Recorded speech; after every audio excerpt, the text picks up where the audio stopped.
वरिष्ठ अधिवक्ता और पूर्व कानून मंत्री कपिल सिब्बल ने कांग्रेस के पूर्व अध्यक्ष राहुल गांधी के खिलाफ मानहानि मामले के कोर्ट के फैसले पर सवाल खड़े किए हैं। उन्होंने कहा कि राहुल ने कर्नाटक में बयान दिया, मुकदमा सूरत में दर्ज हुआ।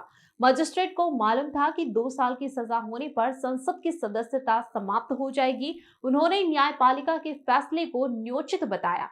इंसाफ के सिपाही अभियान चला रहे सिंबल का कहना है कि मैंने कांग्रेस पार्टी भले ही छोड़ी है, लेकिन दिल से अब भी कांग्रेसी ही हूं और कांग्रेस की विचारधारा से जुड़ा हूं।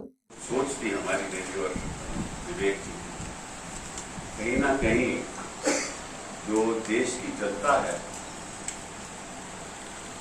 वो एक इंसाफ का फुट सोल्जर नहीं बनता। और अगर ये जो हमने प्लेटफॉर्म की शुरुआत की है इंसाफ के सिपाही.co.in, नाम अपना नाम दर्ज कर सकते हो, जिस डिस्ट्रिक्ट से हो वो दर्ज कर सकते हो, मेल फीमेल तो अपनी जो डिटेल्स हैं दे सकते हो। और साथ साथ में आसान की बात ही नहीं है, आप अमेरिका भी चले जाओ, कहीं और भी चले जाओ, सबसे आगे हमेशा वकील है। तो यहाँ वकील भी चुप है, कोई बोलते नहीं है। और वकील का भी बंटवारा हो गया, भाजपा में चले गए, कुछ कांग्रेस में चले गए। ऐसा लगता है कि अदालत और कानून राजनीति से जुड़ा हुआ है। हालांकि कानून को राजनीति से कोई ताल्लुक नहीं है। ताल्लुक इसलिए नहीं है कि आपने तो कानून की रक्षा करनी है, और अगर सामने भाजपा हो या कांग्रेस हो या कोई और नेता हो, कोई और दल हो, हमें क्या लेना चाहिए? हमने कानून के आधार पे जस्टिस की लड़ाई करनी है। इसी सोच के साथ अगर हमारे हर गली में, हर इलाके में, हर कस्बे में, हर डिस्ट्रिक्ट में ऐसे इंसाफ के सिपाही खड़े हो जाए और हमारे वकील लोग उनका साथ दें, तो आप सोच भी नहीं सकते कि कितना उद्धार हो सकता है समाज का। तो इस सोच के साथ हमने ये प्लेटफॉर्म बनाया है। हम आशा करते हैं कि सभी लोग उससे जुड़ेंगे।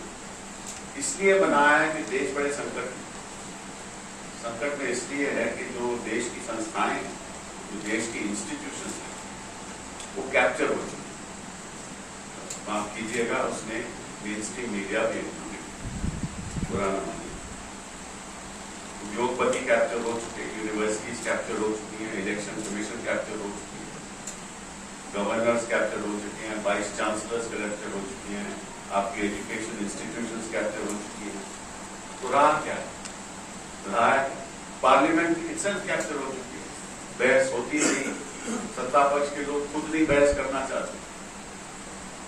कोई रूल्स हैं, रूल्स के मुताबिक कोई चलना नहीं चाहता। फाइनेंस एक्ट में आप ऐसे कानून पारित करते हो जिसका एलोकेशन ऑफ फाइनेंस कोई ताल्लुक नहीं, फाइनेंस से कोई ताल्लुक नहीं। और फिर वो इंदौर प्रेस क्लब में रविवार को पूर्व कानून मंत्री कपिल सिब्बल के साथ कांग्रेस के राज्यसभा सदस्य विवेक तनखा ने पत्रकारों से चर्चा की। सिब्बल ने आरोप लगाया कि देश की सभी संस्थाओं की स्वतंत्रता पर कब्जा हो रहा है। अब तो संसद भी कैप्चर हो गई है, विपक्ष को बोलने नहीं दिया जाता। उन्होंने बयान कर्नाटक में दिया और केस सूरत में दर्ज हुआ। मोदी जी तो बैकवर्ड भी नहीं है, उन्होंने बयान कर्नाटक में दिया और केस सूरत में दर्ज हुआ। सुनवाई नहीं होती तो अच्छा, और कुछ हद तक इसका प्रभाव न्यायालय भी पड़ता है। और ये भी दुख की बात है कि कभी कभी हमें ऐसा लगता है कि ऐसे फैसले आते हैं जिनका कोई औचित्य ही नहीं है, आधारित कानून के कहीं बहुत दूर फैसले। और अभी जो, हालांकि मैं कांग्रेस में नहीं हूँ, लेकिन जो रावत का फैसला आया है उसमें कोई कानून का क्या ताल्लुक? जिसके ऊपर जिसके ऊपर कहा गया कि मानहानि की बात है, उसने तो कोई मुकदमा नहीं किया। तीनों मोदियों में से किसी मोदी ने मुकदमा नहीं किया। और स्पीच हुई कर्नाटका में और मुकदमा हुआ सूरत में। और ये बात लेकर हुआ कि भाई ये तो बैकवर्ड है, पर मोदी तो बैकवर्ड है ही नहीं। तो ये मुकदमा है क्या? और फिर देखो जज की बात, देखो कि वहां बैठा वो सजा देने वाला है, उसको मालूम है कि 2 साल की सजा होगी तो सदस्यता भी चली जाएगी। तो भी ऐसी सजा हो सकती है, तो 2 साल की सजा दे सकता है। उधर लड़का मोहम्मद आजम खान के केस में 18 साल पुराना धरना का मामला, हाँ, उसके बारे में उसको सजा कर दी, 2 साल की सजा कर दी, उसकी सदस्यता चली। ये क्या हो रहा है, ये अदालतों में क्या हो रहा है? तो कहीं ना कहीं वो भी एक चिंता है हमें। तो जब सब संस्थाएं, जब जो संविधान के जो ढांचे हैं वही गिर जाएंगे तो संविधान का होगा क्या? तो ये लड़ाई, जैसे वाजपेयी जी कहते हैं ना, आर पार की है, ये लड़ाई आर पार की है। उधर वो इधर हम इंसाफ के साथ और वो बेइंसाफी के साथ। बहुत बहुत तनखा बोले, यदि मैं या श्री सिब्बल होते तो सीधे सुप्रीम कोर्ट जाते। एक सवाल के जवाब में राज्यसभा सदस्य विवेक तनखा ने कहा कि राहुल गांधी के वकील बहुत वरिष्ठ हैं। उन्होंने पारंपरिक शैली अपनाई, जिसमें सत्र न्यायालय के बाद उच्च न्यायालय और फिर सर्वोच्च न्यायालय में याचिका दायर होती है। यदि मैं या सिब्बल होते तो हम सीधे सर्वोच्च न्यायालय जाते। पर इतना जरूर आपको बताना चाहूंगा कि कपिल जी और मेरा जो एक रिश्ता है, ये खाली वकालत का रिश्ता नहीं है। वकालत में जी मेरे से बहुत सीनियर थे। जब मैं मध्य प्रदेश में प्रैक्टिस करता था 90 के दशक में, तो कपिल जी आते थे, बहस वो स्टार्ट करते थे, खत्म मैं करता था, और बड़े बड़े मुकदमे हम लोग उस वक्त लड़े। मगर जब मैं दिल्ली पहुंचा तो मैंने इस व्यक्ति में ताकत देखी, बोलने की दम देखी। विपरीत परिस्थिति में जब बहुत कम लोग खड़े होने को तैयार होते हैं तो कपिल सिब्बल तैयार है। अगर इनजस्टिस का मामला है, इसको वकालत है, और ऐसा ही व्यक्ति आज की स्थिति, जो आज की देश की स्थिति है, उसमें ऐसे ही लोग लड़ाई लड़ सकते हैं। जो लोग कॉम्प्रोमाइज करने को तैयार हैं, जो डरते हैं, जो बोलते नहीं हैं, वो कभी लड़ाई नहीं लड़ सकते। तो इसलिए हम लोग ने जो मुहिम स्टार्ट की है, इंसाफ के सिपाही, जब कपिल जी ने मुझे आमंत्रित किया, मेरे को 1 सेकंड लगा हाँ कहने में, और हम 2 ही जंतर मंतर में थे। उस दिन 5-7 हजार लोग थे हमारे साथ, और हम लोगों ने प्लेटफॉर्म लॉन्च किया। आज भी इंदौर में हमने अपील की है लोगों से कि आप इंसाफ के सिपाही ये उसमें एनरोल होइए। 29 को जबलपुर पहुंचेंगे कपिल जी मेरे साथ। मैं गवाही दूंगा और ये मेरे वकील होंगे, और हजारों वकील साथ रहेगा, और गवाही मैं दूंगा भाजपा की झूठ पे। जब मेरे पुतले 51 जिलों में जलाए गए थे कि मैंने ओबीसी की विरोधी, मैं ओबीसी विरोधी हूं। फैक्ट यह है कि उसको करने का ओबीसी से कोई संबंध नहीं था।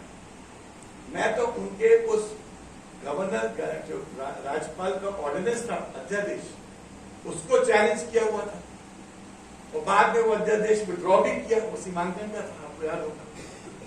मैंने तो ओबीसी की बात तक नहीं की थी, मगर इन्होंने पूरे प्रदेश में प्रचार कर दिया कि विवेक तनखा ने ओबीसी का के साथ धोखा दिया, जबकि मैं ओबीसी का वकील हूं। उनको केसेस मैंने जीता है हाई कोर्ट में, तो भी मेरे को उनको, शिवराज जी को, भूपेंद्र जी को, वीडी शर्मा साहब को मैंने 10 करोड़ का नोटिस दिया और क्रिमिनल केस दायर किया। अब क्योंकि बहुत दिन से मेरा ही कंप्लेंट्स केस से, जब मेरा स्टेटमेंट होगा वहीं से वो केस की शुरुआत होगी। 29 तारीख को जबलपुर में उस केस की शुरुआत होगी।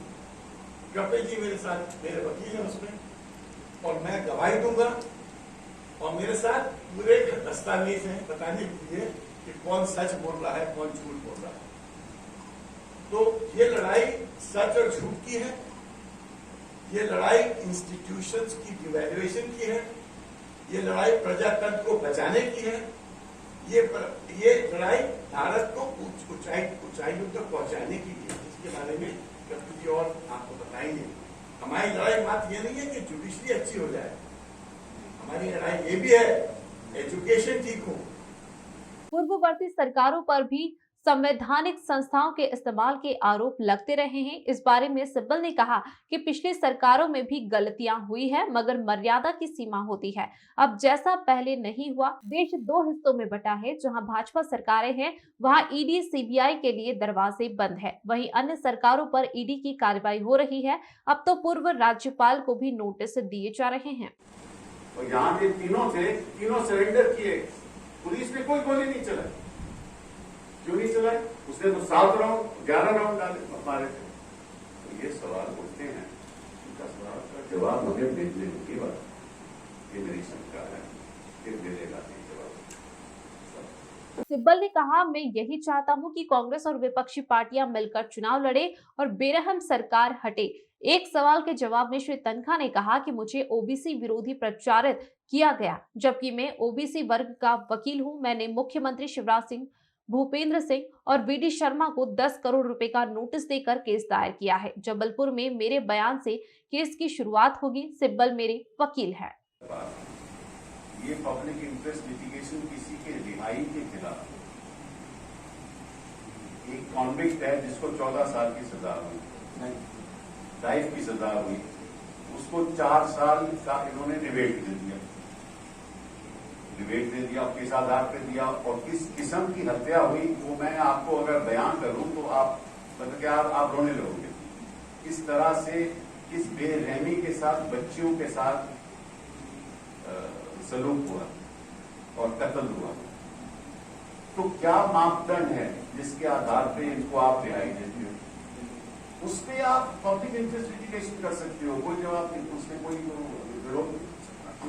लेकिन अगर स्टेट प्रोसिक्यूट कर रही है किसी को तो स्टेट ही करेगी, उसमें तो पब्लिक इंटरेस्ट लिटिगेशन की बात नहीं। उसमें तो केवल एक विक्टिम की फैमिली या विक्टिम है वो प्रोटेस्ट पिटिशन डाल सकता है, वो पार्टी बन सकता है, कंप्लेनेंट हो सकता है, उसमें पब्लिक इंटरेस्ट पर। लेकिन ये तो रिहाई की बात है, सुप्रीम कोर्ट इस पर फैसला करेगी। सर आज नहीं 1 साल पहले कि मैं आज के उस दिन के बाद ना किसी पार्टी को ज्वाइन करूंगा और जहां तक भाजपा का सवाल है, मौत के दिन मैं कभी भाजपा नहीं करूंगा। ये मैंने पब्लिक स्टेटमेंट दी है और 1 साल पहले नहीं थी, उसके बाद ही मैं इलेक्ट हुआ हूँ इंडिपेंडेंट। और जब ये लोग मेरे पास आए मैंने ये शर्त रखी कि अगर आप मुझे कहोगे पार्टी ज्वाइन करो तो मैं नहीं करूंगा। अगर आप मेरी वैसे समर्थन करते हो तो मैं आपका शुक्रिया अदा करता हूँ। तो मैं अखिलेश जी को धन्यवाद करता हूँ कि उन्होंने ये मौका दिया। लेकिन ये मेरा पब्लिक स्टेटमेंट है, मैं कभी पीछे नहीं हटा जब मैंने पब्लिक। मैं इसमें एक टर्म और ऐड करना चाहता हूँ। Kapil ji as an independent ज्यादा इफेक्टिव रहेंगे रादर देन द कांग्रेस में। ये पूरे ऑपोजिशन को जोड़ने की क्षमता रखते हैं। एज एन इंडिपेंडेंट जो ये रोल प्ले कर रहे हैं ऑपोजिशन को, हर चीफ मिनिस्टर के ये वकील हैं, हर ऑपोजिशन लीडर के ये वकील हैं। तो जो आज एक इंडिपेंडेंटली जो रोल प्ले कर रहे हैं पूरे ऑपोजिशन को साथ लाने का, वो एक I am sure in the time जो है आप उसको अप्रिशिएट करेंगे और देखेंगे।